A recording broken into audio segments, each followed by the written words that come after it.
ഗൗരി! ശ്രീനാഥ് പടിപ്പുര ലക്ഷ്യമാക്കി ഓടി. കാറ്റാഞ്ഞു വീശി. കാറ്റിന്റെ ശക്തിയിൽ ശ്രീ പിന്നോട്ട് നീങ്ങിക്കൊണ്ടിരുന്നു. രാത്രിയാണെങ്കിലും കാറ്റിനൊപ്പം മണ്ണുയർന്ന് ശ്രീയുടെ കാഴ്ചയെ മൂടി. ശ്രീ മുന്നോട്ട് കുതിക്കാൻ ശ്രമിക്കുന്നതിനൊപ്പം കാറ്റവനെ പിന്നോട്ട് തള്ളിക്കൊണ്ടിരുന്നു. ശ്രീയേട്ടാ! ശ്രീനാഥ് ശക്തി സംഭരിച്ച് കാറ്റിനെ വകഞ്ഞു മാറ്റി പടിപ്പുരയിലേക്ക് കയറിയതും മഴ ആർത്തുലച്ചു പെയ്തു. ശ്രീനാഥ് പടിപ്പുരയിൽ നിന്ന് കിതച്ചു. വീണ്ടും ആ നാലുകെട്ടിനകത്തുനിന്ന് നിലവിളി ഉയർന്നു. ശ്രീ നാലുകെട്ടിലേക്ക് നോക്കി. ഒന്നിലധികം നിലവിളികൾ ഉയർന്നപ്പോൾ ശ്രീ അവിടേക്ക് കുതിച്ചു. മഴത്തുള്ളികൾ കല്ലുപോലെ വന്ന് മേലെ വീഴുന്നതായി ശ്രീക്ക് തോന്നി. ശ്രീനാഥ് ആ നാലുകെട്ടിന്റെ പൂമുഖത്തേക്ക് കയറി. കാളിയാർ മനയിലെ 5 നാഗങ്ങളും പത്തി വിടർത്തി നിന്നു.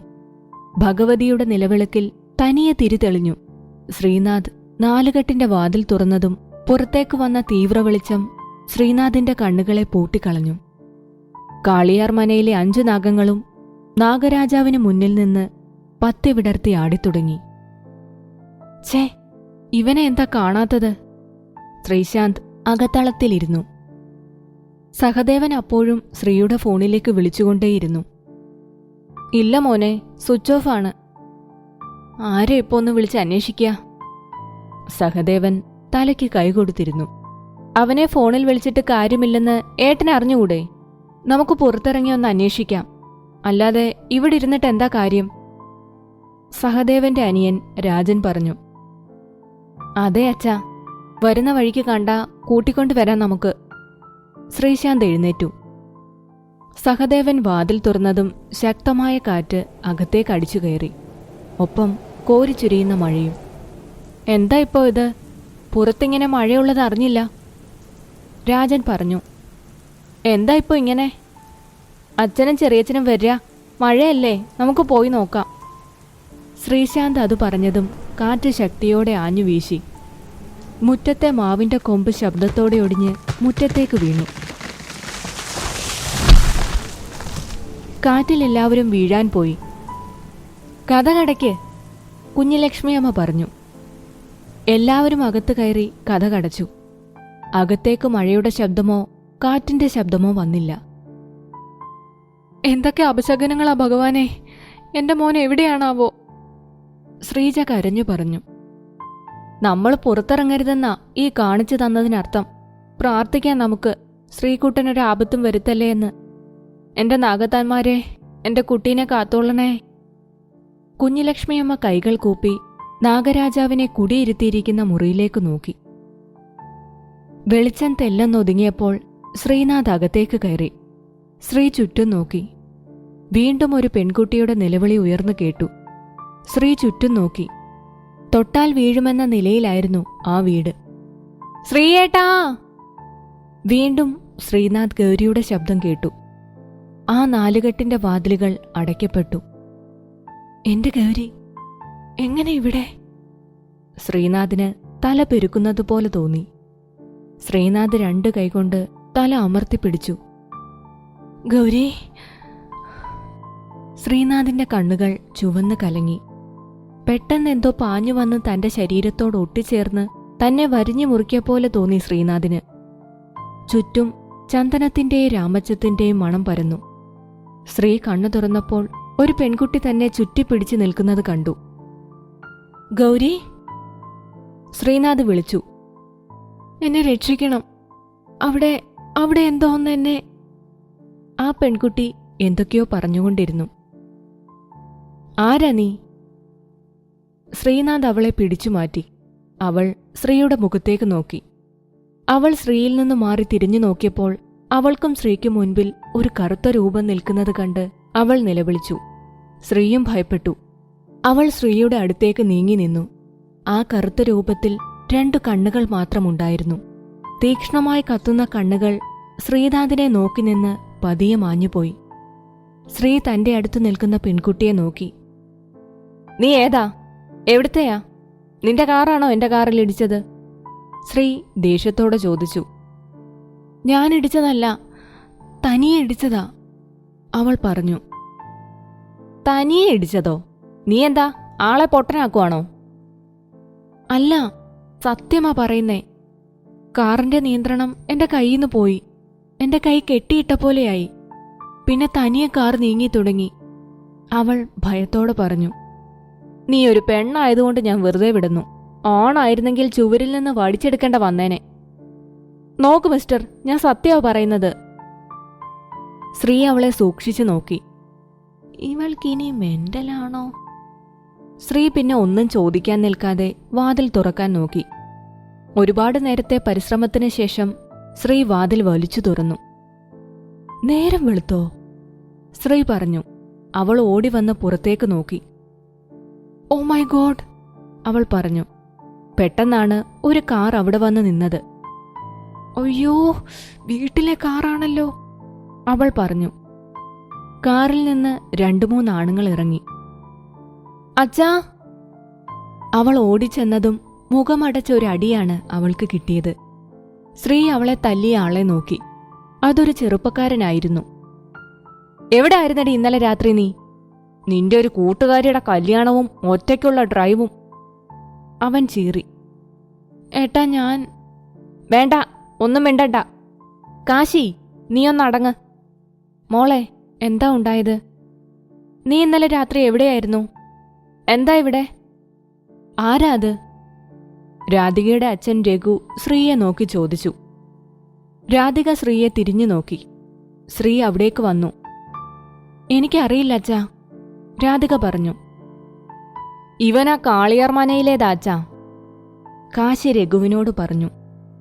കാളിയാർ മനയെന്ന് കേട്ടതും രഘുവിന്റെയും കൂടെയുണ്ടായിരുന്നവരുടെയും മുഖം മാറി. കാളിയാർ മനയിലെ ആരുടെ മകനാടാ നീ? രാധികയുടെ ചെറിയച്ഛൻ സത്യൻ ചോദിച്ചു. കാളിയാർ മനയിലെ സഹദേവന്റെ ഇളയ മകൻ ശ്രീനാഥ് തമ്പി. പിന്നിൽ നിന്ന് ശബ്ദം കേട്ട് എല്ലാവരും തിരിഞ്ഞു നോക്കി. അച്ഛൻ, ശ്രീ പറഞ്ഞു. തോന്നി.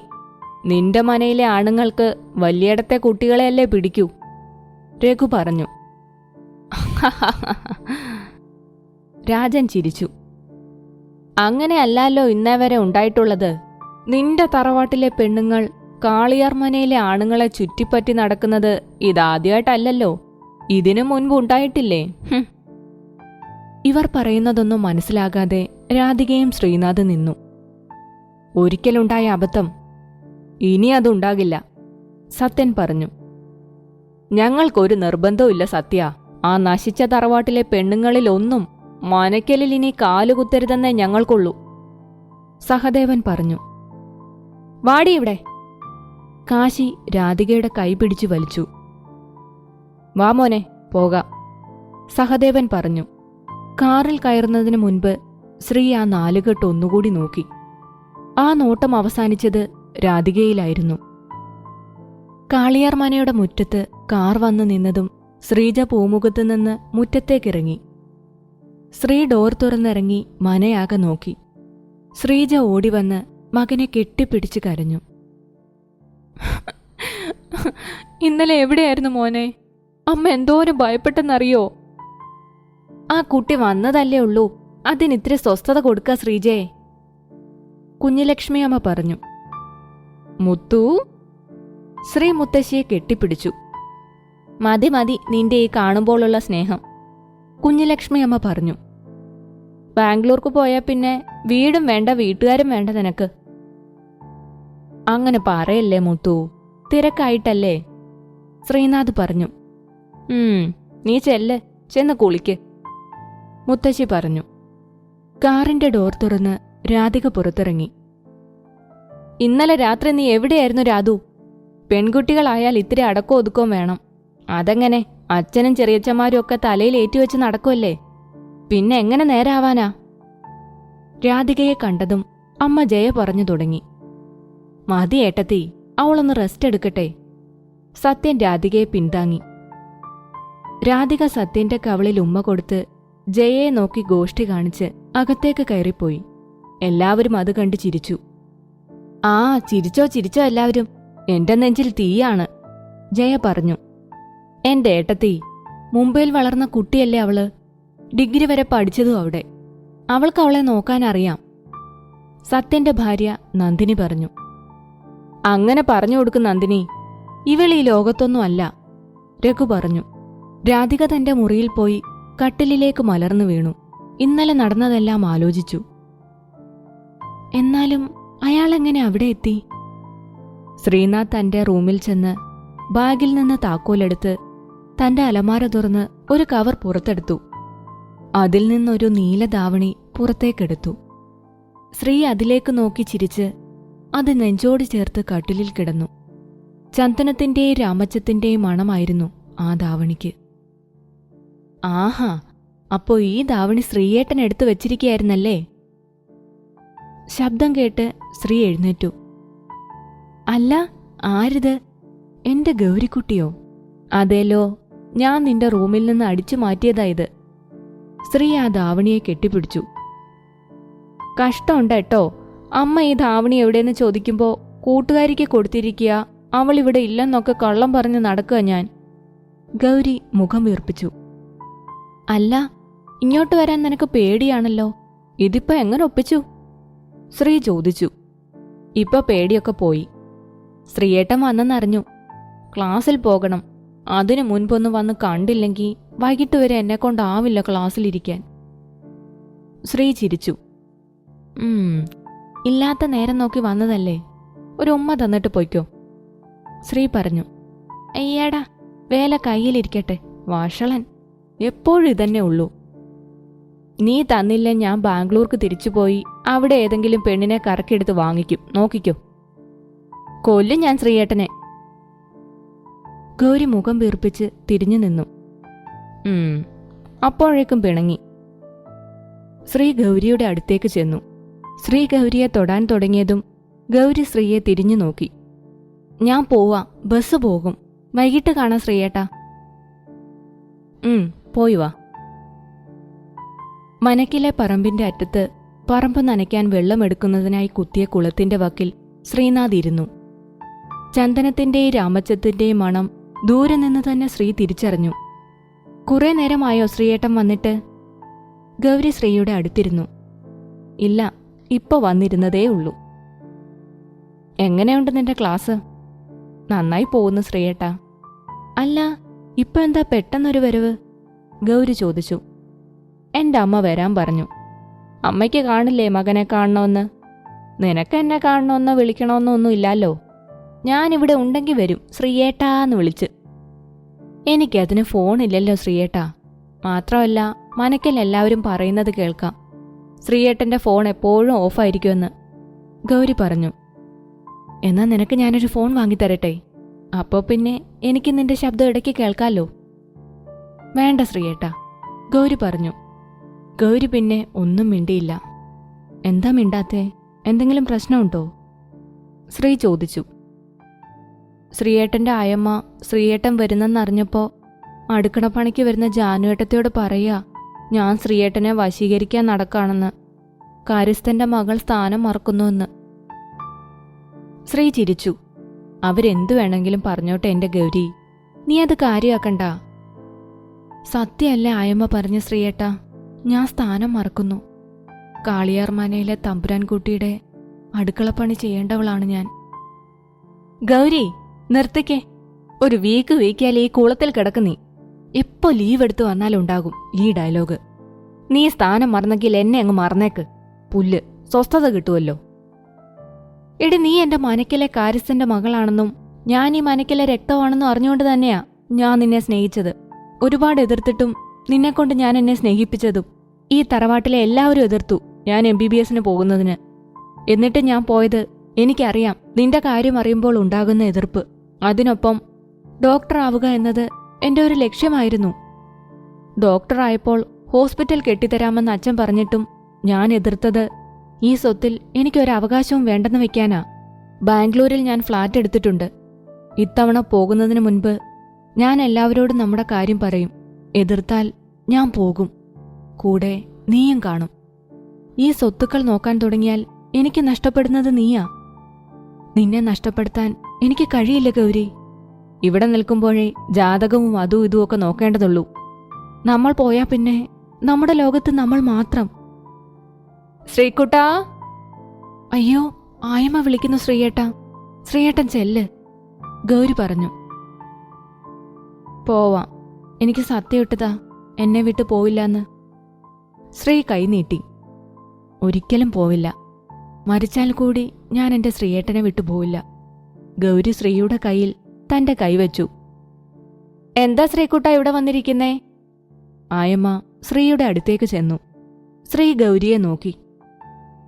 ഇവളിതെവിടെ പോയി? എന്താ മോനെ? ആയമ്മ ചോദിച്ചു. ഒന്നുമില്ല, അമ്മ വിളിക്കുന്നു മോനെ. ആയമ്മ അതും പറഞ്ഞു പോയി. ശ്രീ എഴുന്നേറ്റ് ചുറ്റും നോക്കി. ഇവളെന്താ മായാവിയോ? എന്താ അമ്മ വിളിച്ചേ? ശ്രീനാഥ് ശ്രീജയുടെ മടിയിൽ കിടന്നു.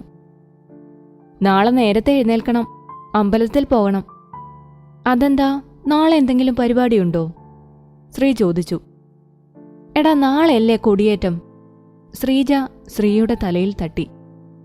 സോറി അമ്മ, ഞാനത് വിട്ടുപോയി. എടാ, ബാംഗ്ലൂരിൽ നിന്ന് വന്നപ്പോ വെറും കൈയോടെ വന്നോ ദുഷ്ട? ശ്രീശാന്തിന്റെ ഭാര്യ ദീപ വയറും താങ്ങിപ്പിടിച്ചു വന്നു. സോറി ഏട്ടത്തി, പെട്ടെന്നുള്ള വരവായതിനാൽ ഒന്നും വാങ്ങിയില്ല. എല്ലാം നമുക്ക് ശരിയാക്കാം, ശ്രീ പറഞ്ഞു. Hi baby. ശ്രീ ദീപയുടെ വയറിൽ തൊട്ടു.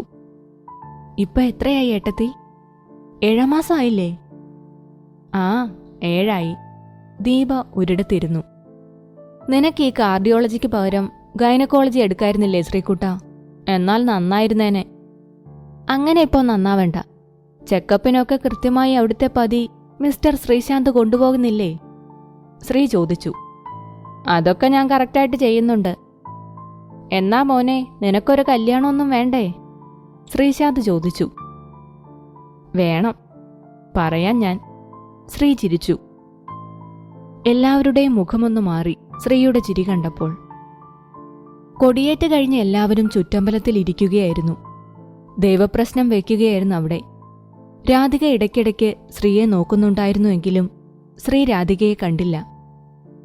എന്താ പണിക്കരെ ദേവപ്രശ്നത്തിൽ കാണുന്നേ? ഏത് തറവാട്ടുകാർക്കാ ഉത്സവം നടത്താനുള്ള അനുവാദം കൊടുത്തിരിക്കുന്നേ? അമ്പല കമ്മിറ്റി പ്രസിഡന്റ് ചോദിച്ചു.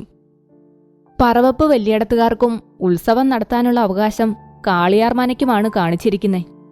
സഹദേവനും രാജനും ചിരിച്ചു. അപ്പോ വിളക്കും ചിലമ്പും ഏൽക്കാനുള്ളതാർക്കാ? രഘു ചോദിച്ചു. കാളിയാർ മനയ്ക്ക് തന്നെയാ അതിനുള്ള അവകാശം ഇത്തവണ കൊടുത്തിരിക്കുന്നേ. രഘുവിന്റെയും സത്യന്റെയും മുഖം വാടി. അതിപ്പോ ആരാന്ന് വെച്ചാ മനക്കിലുള്ളവർ തീരുമാനിക്കുക, പണിക്കർ പറഞ്ഞു. അതെന്താ തീരുമാനിക്കാനുള്ളേ? ശ്രീനാഥ് തന്നെ, രാജൻ പറഞ്ഞു. അവന് തന്നെ അതിനുള്ള യോഗ്യതയുള്ളത്. രാധിക ശ്രീയെ നോക്കി. ശ്രീ ദൂരത്തേക്ക് നോക്കിയിരുന്നു. ഇയാളെന്താ ഇങ്ങനെ? ഒന്ന് നോക്കിക്കൂടെ? എപ്പോഴും എവിടെയെങ്കിലും നോക്കിയിരിക്കും. രാധിക ശ്രീയെ നോക്കുന്നത് കണ്ട് കാശിക്ക് ദേഷ്യം വന്നു. ദേവപ്രശ്നത്തിന് ശേഷം എല്ലാവരും ഉത്സവത്തിന്റെ കാര്യത്തെക്കുറിച്ചും പരിപാടികളെക്കുറിച്ചും ചർച്ച ചെയ്യുകയായിരുന്നു. ശ്രീ നാട്ടിലെ തന്റെ സുഹൃത്തുക്കളോട് സംസാരിച്ചു നിന്നു.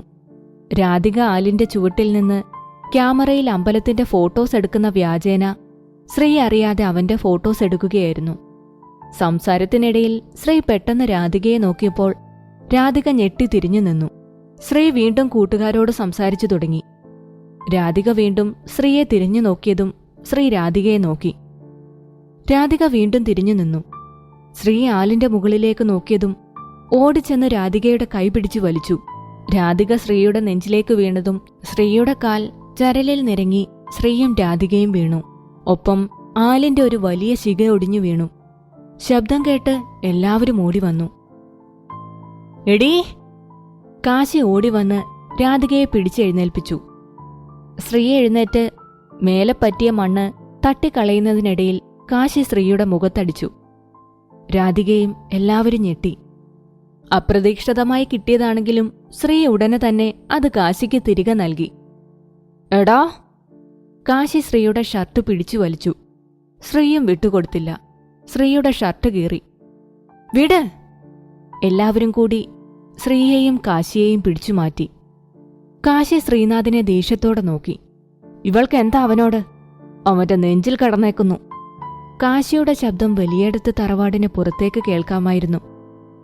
എന്താ കാശിയേട്ടന്? ആ ചേട്ടൻ എന്നെ രക്ഷിച്ചതല്ലേ? അതിനാ ചേട്ടനെ തല്ലിയേക്കുന്നു, ആ ചേട്ടന്റെ ഷർട്ട് വലിച്ചു കീറിയേക്കുന്നു. ആ ആലിന്റെ കൊമ്പ് എന്റെ മേലെ വീണ് ഞാൻ മരിച്ചിരുന്നെങ്കിലോ? രാധിക ചോദിച്ചു. മോളെ രാധു, അങ്ങനെയൊന്നും പറയല്ലേ, മുത്തശ്ശൻ പറഞ്ഞു. പിന്നെ കാശിയേട്ടൻ തല്ലിയത് ശരിയാണോ? എന്തിനാ ഇങ്ങനെ ചൂടാവുന്നത് കാശിയേട്ടൻ? രാധിക ദേഷ്യത്തോടെ റൂമിലേക്ക് പോയി. ഏതാ അവൻ? അവന് ഭ്രാന്താണോ? ശ്രീനാഥ് ചോദിച്ചു. അവൻ വലിയേടത്തെ സുമലതയുടെ മകനാണ്, കാശിനാഥൻ, രാജൻ പറഞ്ഞു. ആ പെണ്ണിനെ രക്ഷിച്ചതിനാ അവൻ എന്നെ തല്ലിയത്. കൊടുക്കുന്നുണ്ട് ഞാൻ അവന്, ശ്രീ പറഞ്ഞു. ഇനിയിപ്പോ ഒന്നും വേണ്ട, തീർന്നില്ലേ എല്ലാം, ശ്രീശാന്ത് പറഞ്ഞു. ശ്രീ പൂമുഖത്തിരിക്കുമ്പോഴാണ് ഗൗരി കോളേജിലേക്ക് പോകുന്നത് ശ്രീ കണ്ടത്. ഗൗരി ശ്രീയെ നോക്കി യാത്ര പറഞ്ഞു. ശ്രീ ആരും കാണാതെ ഗൗരിക്കൊരു ഫ്ലൈയിങ് കിസ് കൊടുത്തു. ഗൗരി അത് വാങ്ങി നെഞ്ചിൽ വെച്ച് ശ്രീക്ക് ടാറ്റ കൊടുത്തു നടന്നുപോയി. ഗൗരി പോയി കുറച്ചു കഴിഞ്ഞപ്പോൾ ശ്രീ പതുക്കെ അകത്തേക്ക് പോയി. അമ്മേ, ബുള്ളറ്റിന്റെ കീ എവിടെ? നടുമുറ്റത്തെ ചെടികളിൽ വെള്ളമൊഴിക്കുന്ന ശ്രീജയോട് ശ്രീനാഥ് ചോദിച്ചു. റൂമിലുണ്ട് മോനെ, നീ അതും കൊണ്ട് എവിടേക്കാ? ഒന്ന് പുറത്തിറങ്ങിയിട്ട് വരാം. സൂക്ഷിച്ചു പോണേ. ശ്രീ അച്ഛന്റെ ബുള്ളറ്റ് എടുത്തുകൊണ്ട് പുറത്തേക്ക് പോയി. ഗൗരി കവലയിലേക്ക് നടക്കുകയായിരുന്നു. ശ്രീ അവളുടെ അടുത്തു ചെന്ന് ബുള്ളറ്റ് നിർത്തി. എങ്ങോട്ടാ?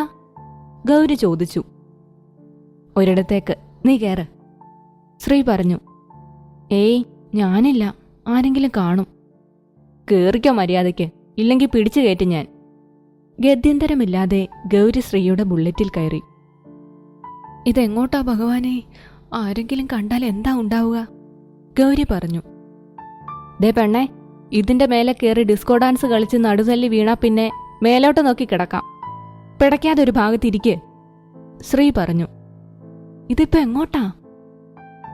ആദ്യം ഒരു കോഫി, പിന്നെ പാർക്കിലൊക്കെ ഒന്ന് കറങ്ങിയിട്ട് വരാം, ശ്രീ പറഞ്ഞു. അയ്യോ, എനിക്ക് കോളേജിൽ പോകണം, ഗൗരി പറഞ്ഞു. ഓ, ഒരു ദിവസം കോളേജിൽ പോയില്ലെന്ന് വെച്ച് ഒന്നും ഉണ്ടാകില്ല. ശ്രീയുടെ തോളിലിരുന്ന ഗൗരിയുടെ കൈയെടുത്ത് ശ്രീ തന്റെ വയറിനോട് ചേർത്ത് വെച്ചു. രാധിക തന്റെ സ്കൂട്ടിയിൽ കോളേജിലേക്ക് പോകുമ്പോഴാണ് ശ്രീയെ കണ്ടത്. രാധിക സംസാരിക്കാനായി സ്കൂട്ടി നിർത്തിയെങ്കിലും ശ്രീ രാധികയെ ഒന്ന് നോക്കി സ്പീഡിൽ പോയി.